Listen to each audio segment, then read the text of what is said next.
مبنی پارلیمانی جمہوریت میں اتنے آزاد امیدوار کیسے کامیاب ہو سکتے ہیں؟ اس سوال کا کوئی تسلی بخش جواب نہیں دیا گیا۔ سپریم کورٹ مسلسل پوچھتی رہی کہ اتنی بڑی اگر اب پارلیمان بنانے جا رہے ہیں اور اس میں سارے کے سارے لوگ آزاد ہوں گے تو پھر کس طرح کسی کو ایک پلیٹ فارم کے اوپر اکٹھا کیا جائے، یعنی سوچ اور عوامی امنگوں کے مطابق فیصلے کیسے ہوں گے؟ ایک جماعت کو ووٹ ملتا ہے کسی ایجنڈے کے اوپر، اور وہ ایجنڈا تھا پاکستان تحریک انصاف کے پاس۔ اگر اس ایجنڈے سے آپ انحراف کرتے ہیں اور آزاد امیدواروں کو ڈکلیئر کر دیا جاتا ہے تو وہ پھر کس پارٹی کا حصہ ہوں گے؟ یعنی بغیر کسی ایجنڈے کے ایک پارلیمان آپ نے کھڑی کر دی۔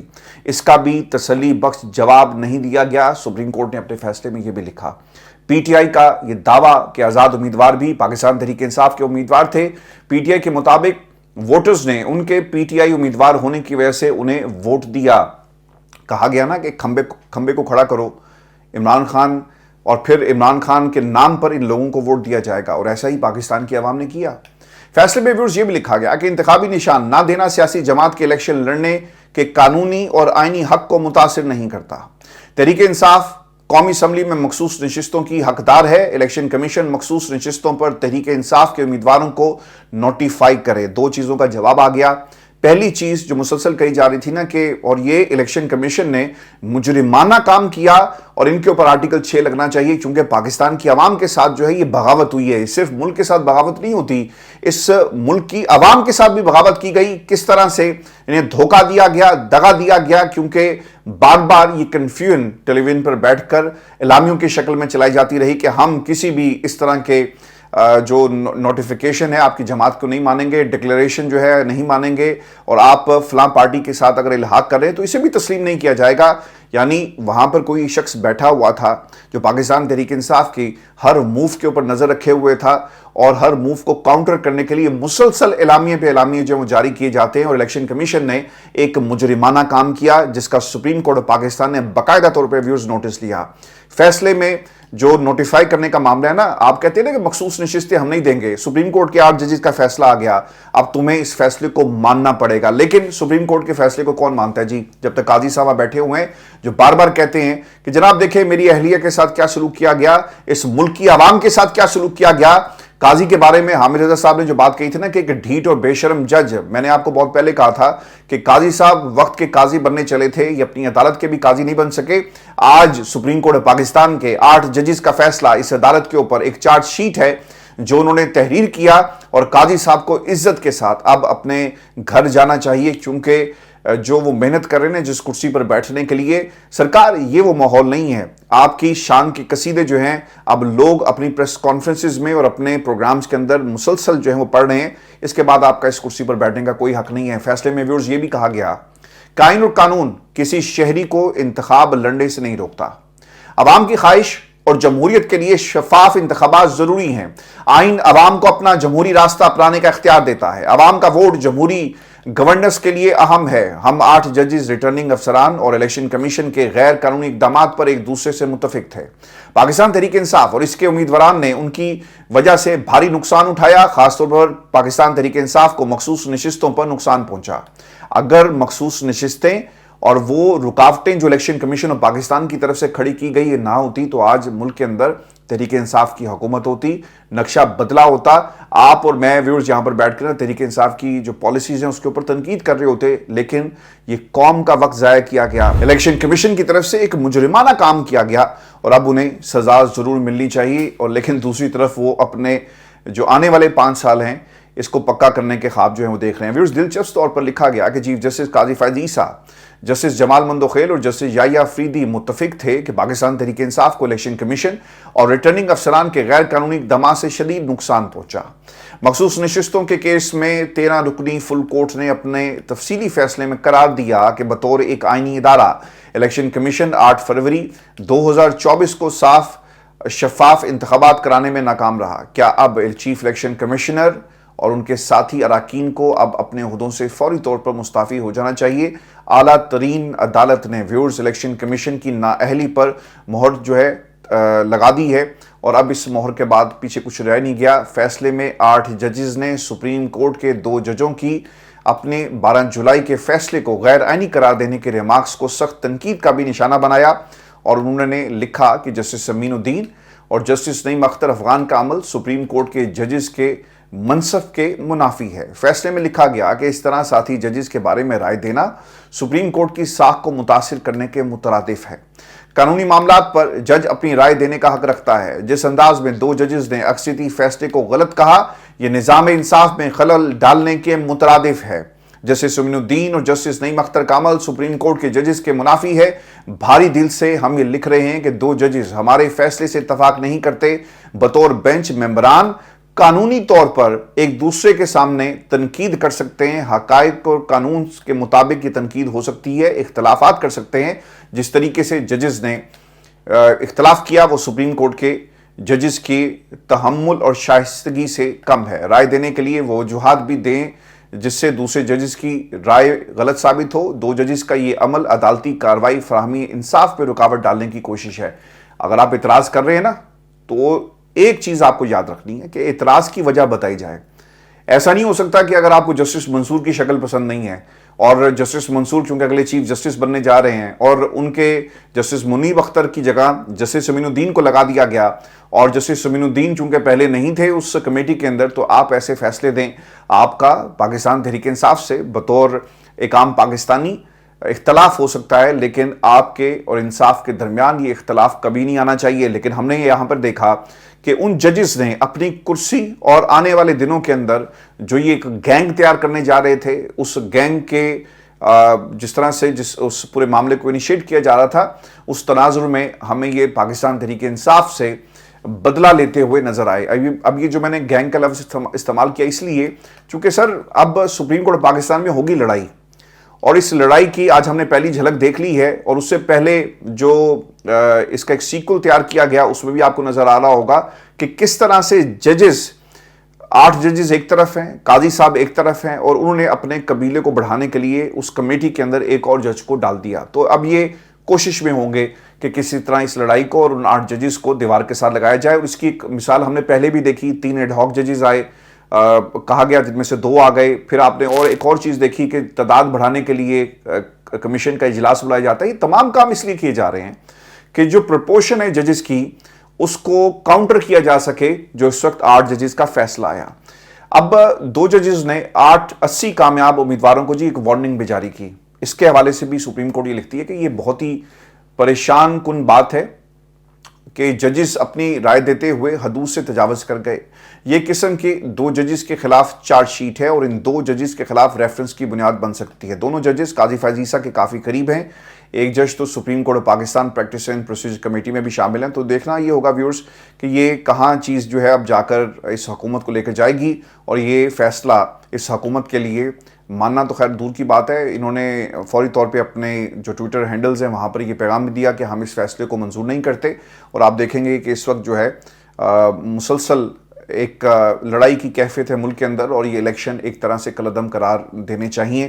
ان کی اب کوئی حیثیت نہیں رہی جس طرح سے پاکستان تحریک انصاف کو اور عوام کو دیوار کے ساتھ لگایا گیا۔ میں اب تحریک انصاف کا لفظ اس لیے استعمال نہیں اس پہ کر رہا کیونکہ عوام اس پورے فیصلے کے اندر آپ کو صرف عوام نظر آئے گی، جس کا مسلسل یہ ججز جو ہیں وہ آپ کو تذکرہ کرتے ہوئے انہیں فیصلے میں نظر آئیں گے۔ ورس خان صاحب نے اب قاضی صاحب پر عدم اعتماد کیا ہے، اور یہ عدم اعتماد کیسے ہوا؟ خان صاحب نے ایک تو پریکٹس اینڈ پروسیجر کمیٹی میں چیف جسٹس کے خلاف دوبارہ درخواست جو ہے وہ دے دی ہے، اور درخواست کا متن کیا ہے؟ چیف جسٹس قاضی فیض عیسیٰ پاکستان تحریک انصاف اور عمران خان کے خلاف جانبدار ہیں، ہمیشہ سے یہ ان کا رویہ رہا۔ چیف جسٹس وہ یہ کہتے ہیں کہ میرے اور پی ٹی آئی سے متعلق کسی بھی کیس کا حصہ نہ بنیں۔ چیف جسٹس فیض عیسیٰ ابھی تک اپنے خلاف دائر ریفرنس کو ذاتی حملہ تصور کرتے ہیں۔ چیف جسٹس کی اہلیہ متعدد مواقعوں پر عمران خان کے خلاف بیانات دے چکی، اور وہ آپ نے پوری ایک پلٹون دیکھی ہوگی جس میں وہ بیٹھی ہوئی ہیں خاتون، اور انہوں نے عمران خان کے خلاف زہر اگلا، وہ پوری قوم دیکھتی ہے، اور بڑی عزت و احترام کے ساتھ اس کو چلایا جاتا ہے۔ اگر کسی خاتون کی عزت ہے اسی طرح پاکستان کی تمام خواتین کی عزت ہے۔ اگر کسی لیڈر کی جس کا تعلق نون لیگ سے ہوگا اگر اس کی عزت ہے تو اسی طرح پاکستان تحریک انصاف کے دیگر لیڈران کی بھی عزت ہے۔ آپ اس کے اندر تفریق نہیں کر سکتے۔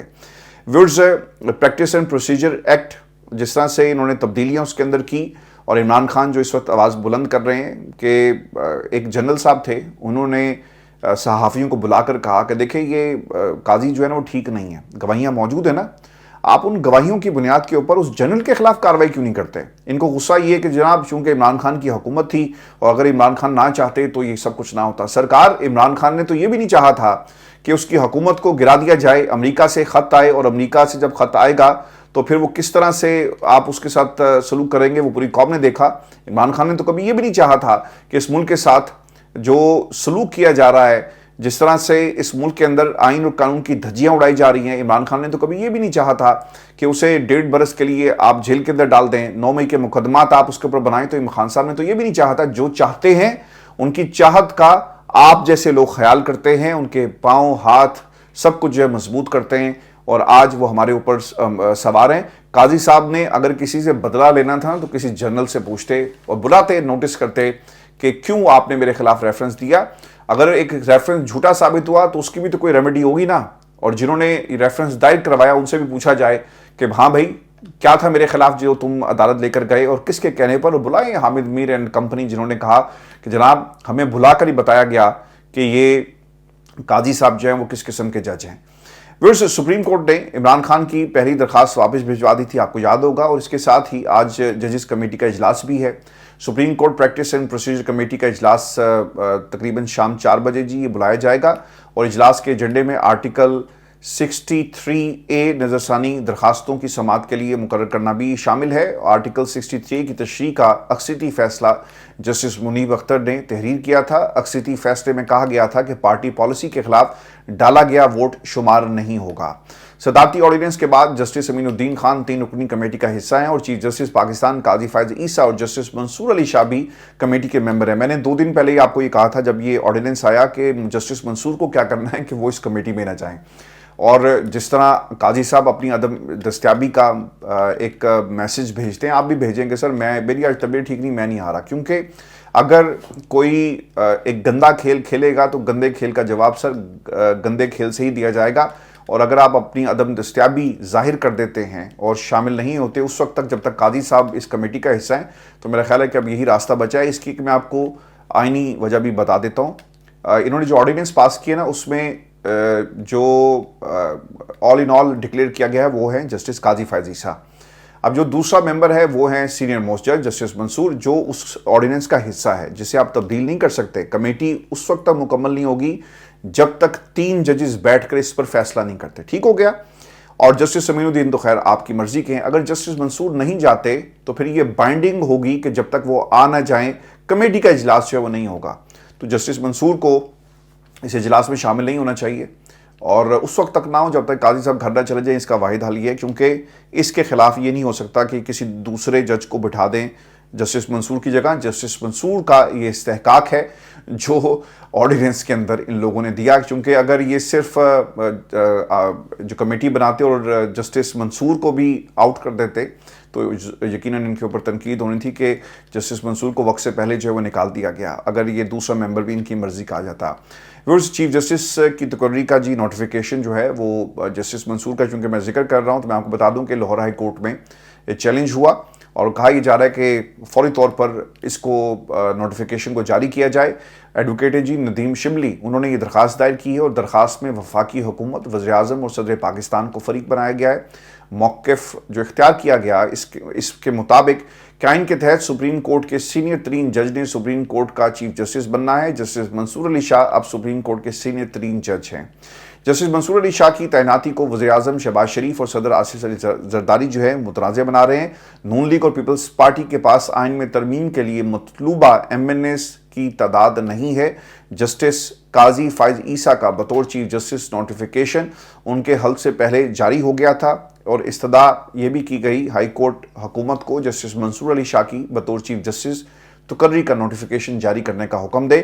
اس پر رجسٹرار صاحب نے اعتراض لگایا، اور انہوں نے یہ کہا کہ یہ متعلقہ فورم نہیں ہے اور آپ جائیں اسلام آباد۔ اس کے اوپر اس اعتراض کو دور کر دیا گیا ہے، اور عدالت نے رجسٹرار آفس کے اعتراض کو دور کرتے ہوئے اسے سماعت کے لیے مقرر کر دیا ہے۔ دوسرا جو کیس ہے وہ ہے اظہر صدیق صاحب کا، اور وہ پریکٹس اینڈ پروسیجر ایکٹ کے خلاف گئے ہیں عدالت میں، اور وہاں بھی اعتراض یہی لگایا گیا